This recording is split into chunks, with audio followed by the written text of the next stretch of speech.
एक बार की बात है, एक गांव में नंदू और संजना नाम के पति पत्नी रहते थे।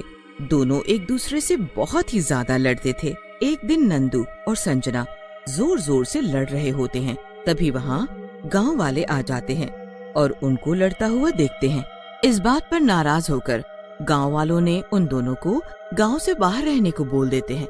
लेकिन नंदू और संजना वहाँ भी अपनी हरकतों से बाज नहीं आते। एक रात नंदू और संजना लड़ रहे होते हैं। जब से ये मनहूस आदमी मेरी जिंदगी में आया है, मेरे तो मजे ही खत्म हो गए हैं। मैं पहले कितने मजे किया करती थी, हाय रे फूटी किस्मत। संजना की बात सुनकर नंदू को गुस्सा आ जाता है और वो बोलता है, और तू तो कोई मिस इंडिया आ गई है मेरी किस्मत में। पता है तेरे आने से पहले मेरी कितनी इज्जत थी इस गांव में। सब मुझे नंदू दादा के नाम से बुलाते थे और अब तेरी वजह से मुझे गांव से बाहर रहना पड़ रहा है।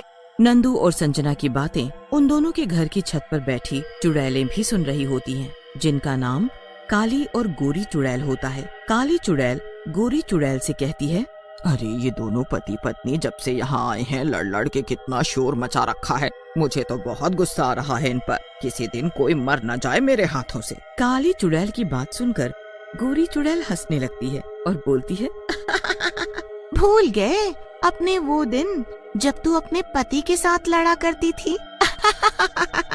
हाँ, मैं लड़ती भले ही थी, लेकिन बिना मतलब के थोड़े ही ना, तू भी ना कुछ भी बोलती है। फिर काली और गोरी चुड़ैल नंदू और संजना की लड़ाई देखने लग जाते हैं। नंदू संजना से चिढ़कर बोलता है, चल संजना, अब मेरा भेजा मत खा, कहीं मुझसे कुछ गलत बात ना हो जाए। तू तो चुप होगी नहीं, मैं ही यहाँ से चला जाता हूँ। तुम्हारा भेजा? अगर मैं चुड़ैल होती ना तो तुम्हारा भेजा जरूर खा जाती, ताकि जो तुम मेरे लिए प्लान बनाते रहते हो वो प्लान बनाना तो बंद हो जाता। और फिर ऐसा कहकर नंदू वहाँ से चला जाता है। लेकिन ऊपर में बैठी दोनों चुड़ैलें सोच में पड़ जाती हैं। अरे ये औरत क्या कह रही थी कि भेजा खा जाती? लगता है भेजा बहुत ही स्वादिष्ट चीज होती है। तूने कभी खाया है भेजा किसी का? काली चुड़ैल की बात सुनकर गोरी चुड़ैल कहती है, नहीं नहीं काली बहन, मैंने तो कभी ये शब्द ही नहीं सुना, लेकिन लगता है कोई अच्छी चीज ही है। तभी उन्हें नंदू दिखता है और वो दोनों नंदू के सामने चली जाती हैं। नंदू अपने सामने चुड़ैलों को देखकर घबरा जाता है और बोलता है, चुड़ैलें, तुम दोनों मेरे सामने क्यों आ गई हो? मैंने क्या बिगाड़ा है तुम्हारा? नंदू को यूं डरा हुआ देख गोरी चुड़ैल नंदू से बोलती है, तुम डरो मत, लेकिन हमें ये तो बता दो कि भेजा कहाँ पर होता है। मैंने आज तुम्हारे मुंह से उसके बारे में सुना था, फिर हम दोनों तुम्हें जाने देंगी। चुड़ैल की बात सुनकर नंदू अपने सर की तरफ इशारा करता है और बोलता है, ये जो सर है उसी के अंदर भेजा होता है। देखो, मैंने आप दोनों को बता दिया, अब मुझे जाने दो। नंदू की बात सुनकर काली चुड़ैल हंसती है और बोलती है, हम दोनों चुड़ैलें हैं, कोई धर्मात्मा नहीं जो अपनी बातों पर पक्की रहेंगे। ऐसा कहकर काली चुड़ैल और गोरी चुड़ैल मिलकर नंदू को मार डालती हैं और उसका भेजा निकालकर खाने लगती हैं। सचमुच ये इंसानी भेजा तो बहुत ही स्वादिष्ट है। खाकर मजा ही आ गया। सच में बहुत ही मजेदार है ये। मन कर रहा है बस खाते ही जाऊं। फिर काली और गोरी चुड़ैल नंदू का भेजा खाकर नंदू की लाश को वहीं फेंक कर चली जाती हैं। अगले दिन दो गांव वाले चिंटू और पिंटू वहां से गुजर रहे होते हैं। तभी उनकी नजर नंदू की लाश पर पड़ती है। चिंटू पिंटू से बोलता है, अरे पिंटू भैया, देखो वहाँ किसकी लाश पड़ी है, चलो चल कर देखते हैं। अरे चिंटू, ये लाश तो मुझे नंदू की लग रही है, लेकिन इसका भेजा क्यों नहीं है? और पूरी लाश में कहीं कोई भी निशान नहीं है। अरे पिंटू, कैसी बातें कर रहा है? यहाँ एक आदमी की जान गई है और तुझे भेजे की पड़ी है। अरे भेजा तो वैसे भी नहीं था इस नंदू के पास। चल इसकी पागल पत्नी को बताते हैं इस बारे में। ऐसा कहकर चिंटू और पिंटू संजना को नंदू के बारे में बताते हैं, जिसे सुनकर संजना रोने लग जाती है। अरे किसने मार डाला मेरे नंदू को? कितने प्यारे थे। मैं कुछ भी कहूँ सब सुन लिया करते थे। संजना का रोना सुनकर और गांव वाले भी वहाँ आ जाते हैं। चिंटू और पिंटू संजना से बोलते हैं, आप रोए मत भाभी, मैं हूँ ना, मैं आधी रात को भी आपकी सेवा में हाजिर हूँ। हाँ चला जा यहाँ से नास पीटे, आधी रात को आएगा मेरी मदद करने, अभी मार मार कर गधे जैसी हालत कर दूंगी, बड़ा आया सेवा करने वाला। संजना की बात सुनकर गांव वाले हंसने लगते हैं। फिर गांव वाले मिलकर नंदू का अंतिम संस्कार कर देते हैं। उधर रात होते ही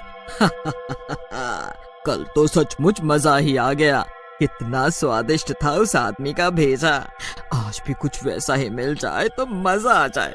एक काम करते हैं, गांव में चलते हैं और देखते हैं। हाँ ऐसा कहकर काली चुड़ैल और गोरी चुड़ैल गांव के अंदर चली जाती हैं और अपने शिकार को ढूंढने लगती हैं।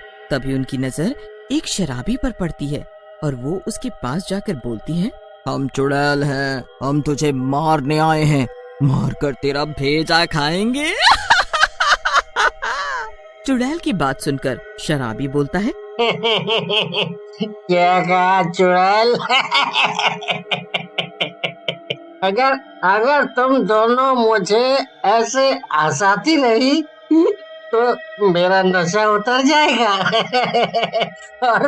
और वैसे भी तुम दोनों अभी मेरा भेजा ही खा रही हो। शराबी की बात सुनकर गोरी चुड़ैल बोलती है, काली बहन, लगता है ये मरे बिना नहीं मानेगा। इससे पहले कि ये कुछ बकवास करे, हमें इसे मार डालना चाहिए। गोरी चुड़ैल के ऐसा कहते ही काली चुड़ैल और गोरी चुड़ैल मिलकर शराबी को मार डालती हैं और उसका भेजा खाने लगती हैं। मजा आ गया गोरी बहन, कितना अच्छा स्वाद और कितना नरम भी है। नम नम नम नम। सही कह रही हो बहन, चलो अभी खाने पर फोकस करते हैं। फिर काली और गोरी चुड़ैल शराबी का भी भेजा खा जाती है। अगली सुबह गांव वालों को शराबी की लाश मिलती है। गांव वाले काफी घबरा जाते हैं। तभी वहाँ चिंटू और पिंटू आ जाते हैं और शराबी की लाश को देखकर बोलते हैं, अरे ये तो कमल है, लेकिन इसको किसने मारा? रात तक तो ठीक था ये।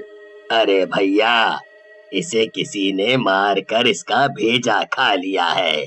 मुझे तो लगता है ये किसी चुड़ैल का ही काम है, नहीं तो कोई इंसान दूसरे इंसान का भेजा क्यों खाएगा। सरकटी और बिना भेजे की लाशों की जैसे बाढ़ आ जाती है। आए दिन गांव में कोई न कोई मर जाता है। ये देख गांव वाले बहुत दुखी हो जाते हैं और सरपंच के पास जाते हैं। सरपंच जी, कुछ करिए, नहीं तो ऐसे ही गांव वाले मरते रहे तो कुछ दिन बाद इस गांव में एक भी घर नहीं होगा। लेकिन हम कर भी क्या सकते हैं? हमें तो ये भी नहीं पता कि ये कौन कर रहा है। कोई सरफिरा इंसान लोगों के सर फोड़ रहा है, हमें पुलिस को जाकर बताना चाहिए। तभी वहाँ एक साधु बाबा आते हैं और बोलते हैं, पुलिस इस मामले में कुछ नहीं कर सकती, क्योंकि ये सब चुड़ैलों का मामला है। इस गांव के ऊपर चुड़ैलों का साया आ गया है। तभी वहाँ काली और गोरी चुड़ैल आ जाती है और गांव वालों को देखकर बोलती है, सरपंच ये बूढ़ा सही बोल रहा है। हम दोनों चुड़ैल बहनों ने ही गांव के लोगों को मार कर उनका भेजा खाया है। सचमुच इंसानी भेजा बहुत स्वादिष्ट होता है। और अभी मुझे इस बूढ़े का भेजा खाना है। काली चुड़ैल की बात सुनकर साधु गुस्से में बोलते हैं, दुष्ट चुड़ैलों, तुमने इंसानों को मारकर सही नहीं किया। मैं अभी मजा चखाता हूँ तुम दोनों को। ऐसा कहकर साधु अपने कमंडल से जल निकालते हैं और दोनों चुड़ैलों पर डाल देते हैं। जल डालते ही चुड़ैलें जलने लगती हैं। बूढ़े, तूने हमारे ऊपर क्या डाल दिया जिसकी वजह से आग लग गई है? हमें बहुत दर्द हो रहा है। ये क्या डाल दिया है रे? थोड़ी ही देर में दोनों चुड़ैलें जल जाती हैं।